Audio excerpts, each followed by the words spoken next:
Alcohol is an immune suppressor, basically disguised as a social lubricant. Alcohol consumption is a third leading cause of preventable cancer in the United States after tobacco and obesity. What if just 30 days could completely change how you feel? Your sleep, your focus, your energy, even your skin. Today, I'm breaking down exactly what happens in your body when you give up alcohol for a month and why the benefits go far beyond your liver. We're going to take you through the process week by week and equip you with tools to help you get through the month alcohol-free. Yeah, it's not as hard as it sounds, don't worry. We also know why we drink, right? To feel good, to feel a little happy, to feel a little loose, social lubricant, blah, blah, blah. But what exactly is the buzz we feel when we drink? Why does alcohol seem to make social situations so much easier and more relaxed? Well, let's first define what alcohol is and why it actually gives you that buzz. The active ingredient in alcohol is something called ethanol. That's the chemical name for alcohol, essentially. Now, if you want to get a little more nerdy, it's a chemical that's created during the fermentation process when yeast feeds on sugars and grains, fruit, or other plant-based materials. Like yeast is in wine, and that's why you get the grapes fermenting to turn into wine. Ethanol is what gives alcohol that relaxing buzz, but it's also the reason that can be toxic, and that is it can kill you directly in large amounts. Paracelsus, one of the fathers of modern medicine, said, the dose makes the poison, and that is very true with alcohol. A little bit's not going to kill you, but if you drink a lot, it will kill you, and I've personally seen this in my medical career many, many times.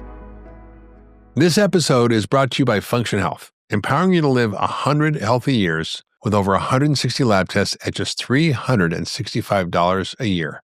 Sign up today at functionhealth.com/Mark and use the code MARK2026 to get $50 toward your membership. Now, what is actually alcohol doing? Well, it's a central nervous system depressant. Now, despite how it feels, it doesn't actually stimulate your brain, it slows it down.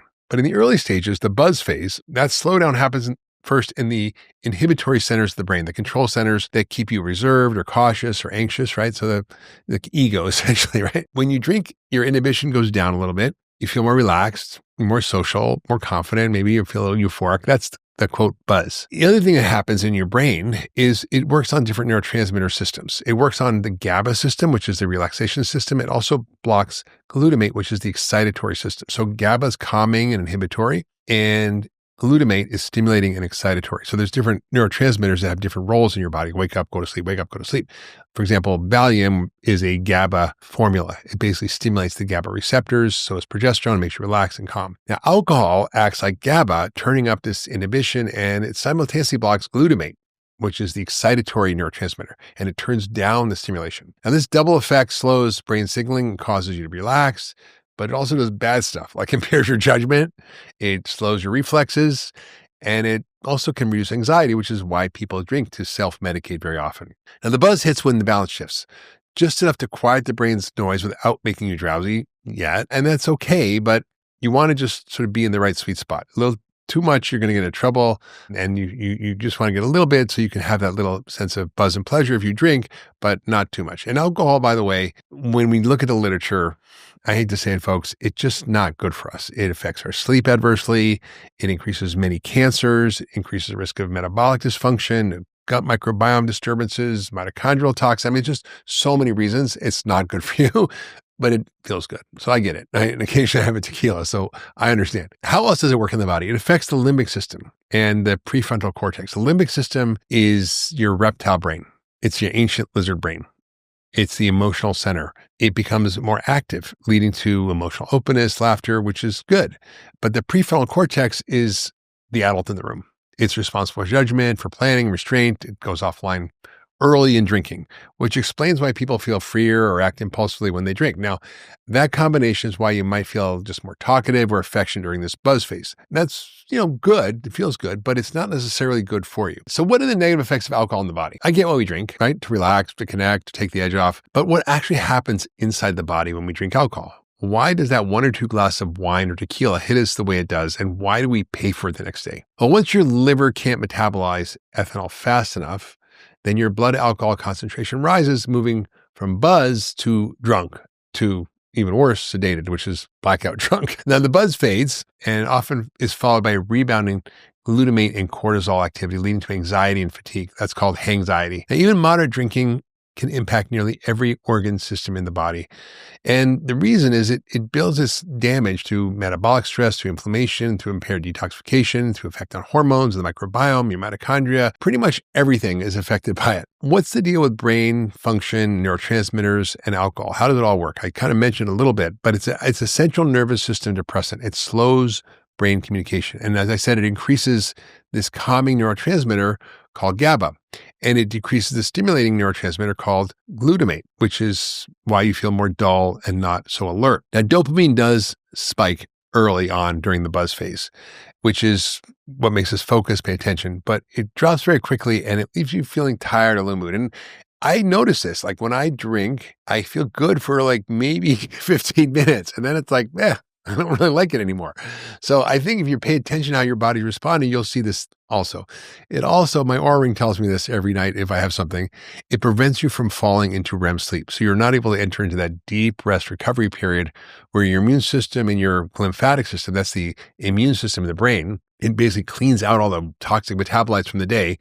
That's when it's most active at night. And when you're cleaning out all the metabolic waste from your brain so you don't end up with dementia and worse. And that's why alcohol, by the way, is very powerfully linked to dementia, not just because of certain nutritional deficiencies, but for other reasons too. And so we want to have a healthy functioning brain at night. And when we drink, we just don't. When you chronically use alcohol, it rewires the reward pathway. So what does that mean? It means you need more and more to feel, quote, normal. And so whereas, if you're a teetotaler, if you have one glass of wine, you're drunk. Whereas if you're drinking a bottle of wine every night, it doesn't affect you.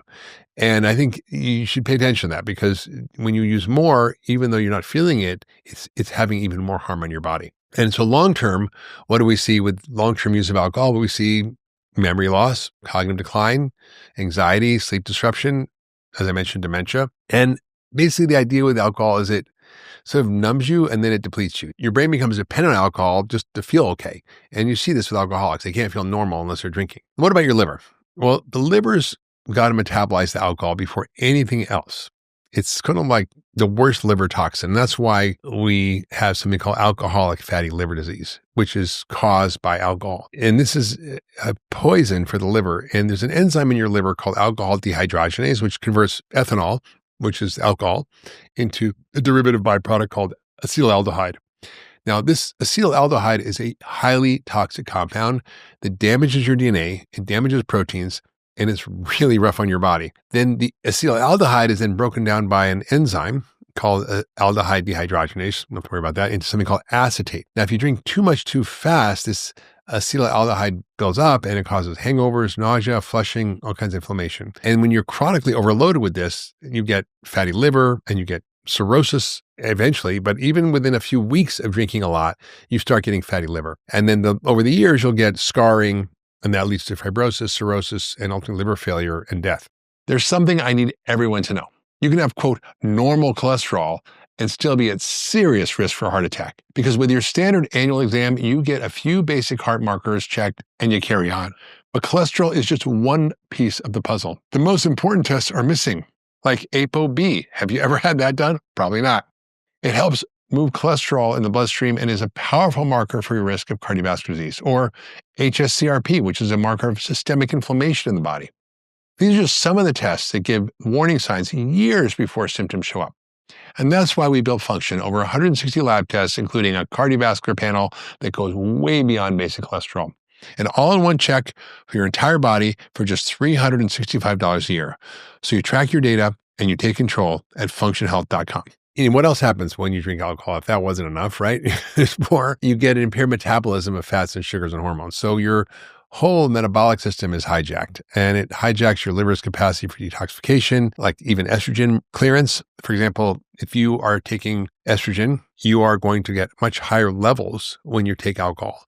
And even if you're not taking estrogen, when you drink alcohol, you increase your estrogen levels because your body can't detoxify it, and you end up with more breast cancer. In fact, one drink a day for 7 days a week for a woman is linked to a 40% increased risk of breast cancer. That's a big deal. Women out there, you pay attention because you can get really messed up with estrogen and alcohol. Also, when your liver's not working, you're not going to be able to remove environmental toxins. You're not going to be able to burn fat. And then you're going to do all kinds of bad things like gain weight. You're going to get blood sugar swings and cortisol swings and adrenaline up and down. And that means you become more insulin resistant. And that means you become more likely to gain fat, particularly belly fat or visceral fat. Now for women, as I mentioned, when you drink alcohol, and it messes up your estrogen metabolism, and that causes a high risk of breast cancer and uterine cancer. So really a problem. Now for men, it does the kind of opposite. It lowers testosterone, it lowers sperm quality and function, and it leads to men growing, beer bellies and also gynecomastia, which is large breasts, just like women, because testosterone gets converted to estrogen, and that's why testosterone ends up lower. So that's what happens with alcohol. It's not a good deal. It also screws up thyroid signaling, and that makes you feel tired, sluggish, and the slower metabolism. Alcohol turns off your body's metabolic repair mode, and it throws your hormones out of balance. And you want to not drink for that reason too much. Occasional drink, to be fair, I probably drink maybe 1 or 2 drinks a month, literally. It's fun if I go out or if I'm with friends or I want to just have a nice dinner, I'll do it. But otherwise, I just stay away because I know how it affects me. What else does it do? Well, if that ain't enough, there's more. It affects the gut. It affects your microbiome. What does it do in your gut? Your gut is a very delicate system, and there's only one cell between you and a sewer. Your entire lining of your intestinal tract is just 1 cell thick. And when that lining gets damaged, you get leaky gut, which means the proteins from food and food reactions happen, like food sensitivities and bacterial toxins get into your system. And by the way, your immune system, 60% of your immune system is right underneath your gut lining. And that creates inflammation throughout your whole body. So it's another way that alcohol causes inflammation. It also messes up your bacteria. So if you have a healthy microbiome, great. But if you drink a lot, you won't. And so people who are alcoholics have really unhealthy microbiomes, and they increase the growth of bad bugs in your gut. And that can also cause gut symptoms like bloating, nutrient absorption, GI inflammation. And a lot of nutritional deficiencies happen with alcohol. Like it just depletes all your B vitamins. You get vitamin B1 or thiamine deficiency. It can cause B12 deficiency, folate deficiency. So you see a lot of nutritional deficiencies in alcoholics, but even if you're not, it's still using up a lot of these nutrients to just get rid of it. So bottom line, this whole gut-brain axis disruption, it just also causes other issues like anxiety, mood changes. So alcohol basically turns the gut from this healing system into an inflammatory trigger. Really bad news. Next one is the cardiovascular and immune system. What does alcohol do if consumed regularly on a long-term basis? It raises your blood pressure, and it raises your triglycerides, and it increases your risk of heart attacks. And ultimately, there's something called alcoholic cardiomyopathy. But what it means is you get heart failure from drinking alcohol. It's a well-known condition. I've seen it many times in practice. It also suppresses immune function. So even one night of heavy drinking reduces your immune cell activity for up to a whole day. So alcohol is an immune suppressor, basically disguised as a social lubricant. And what about cancer? I mentioned that, but alcohol consumption is a third leading cause of preventable cancer in the United States after tobacco and obesity. Well, actually, obesity is the first. Only 45% of Americans are aware of the link between alcohol and cancer. So most people don't even know about it. And the risk of cancer goes up for a lot of reasons, right? DNA damage from the acetylaldehyde production, increased free radicals and oxidative stress, changes in hormones like estrogen I mentioned, increasing the absorption of carcinogens like cigarettes. So when your body's processing alcohol, it creates a toxin that damages your DNA. It makes it easier for cancer to get going. You don't want that. So that's another reason to not drink so much. Okay, what about hangovers? A hangover is your body's emergency cleanup after a chemical storm. And what's going on here? Well, acetylaldehyde toxicity is the reason. Now, this is the byproduct of ethanol, as I mentioned before.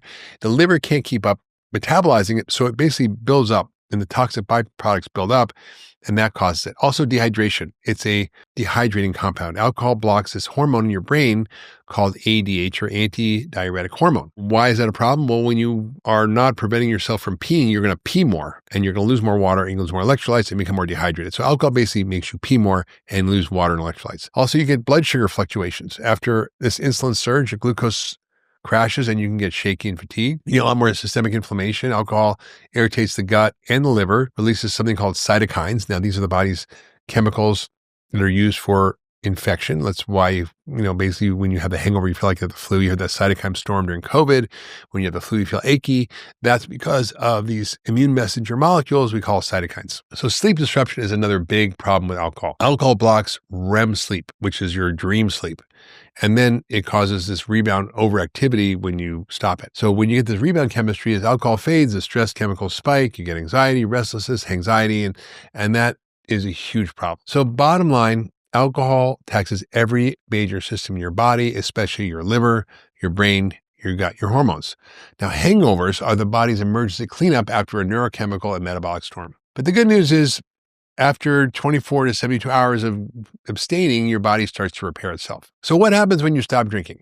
Well, I want you to understand what happens week by week when you stop drinking. Week 1 is when your body starts to detoxify and you start to have a reset. Your sleep initially may be a little disrupted at first. Your blood sugar and your cortisol stress hormones start to recalibrate. Your liver starts processing this whole backlog of toxins. You stop being dehydrated, you have more energy, fewer headaches. So that's week 1. Week 2, your gut and your brain start to rebalance. Your serotonin and dopamine start to stabilize. The gut inflammation drops. The microbiome starts healing. Leaky gut starts healing, hopefully, if you're not drinking. Your craving for sugar and alcohol obviously go down. You get more mental clarity, less brain fog. Week 3, inflammation drops. You get liver fat going down and systemic inflammation going down a lot. Blood pressure tends to get more normal. Your skin looks clear. A lot of alcohol causes puffiness. You've seen those red, puffy faces. That's alcohol.